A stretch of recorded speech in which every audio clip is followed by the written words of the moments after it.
We've received some emails from our listeners about reinfection with SARS-CoV-2, which is a topic you've addressed in recent episodes, and SARS-CoV-2 mutations. Carol writes, when you spoke about reinfection on a recent update, you said the two viruses were, quote, different viruses. My assumption is the difference consists of mutations in the virus. Can you clarify this? And then Jim asks, with the U.S. on fire with recent cases, isn't it possible we'll see yet another mutation or two here in the U.S.? And does that keep you awake at night? Well, thank you, Carol and Jim, for two really good questions, and Carol in particular for asking me to clarify something I said, which obviously I didn't do a very good job explaining it.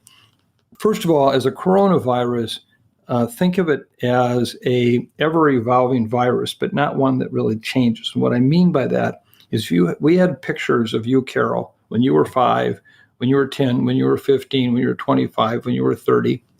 Not sure how old you are, but if you're 30 now, you'd see a very different Carol in all those pictures. But it wouldn't be a different Carol. It'd be the same Carol. And that's what's happening with this virus. It's changing enough so it's aging.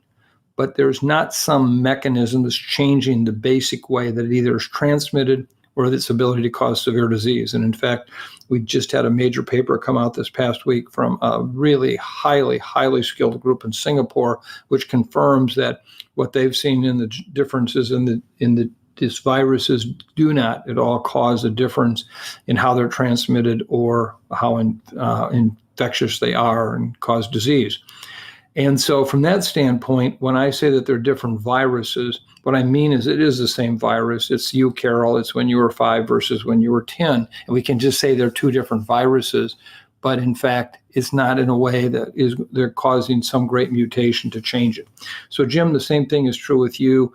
The more virus transmission we see, we'll see these kinds of changes that surely can be documented as different strains, but nothing that would suggest from a mutational standpoint that this is somehow going to change how it's transmitted or the severity of the disease it causes.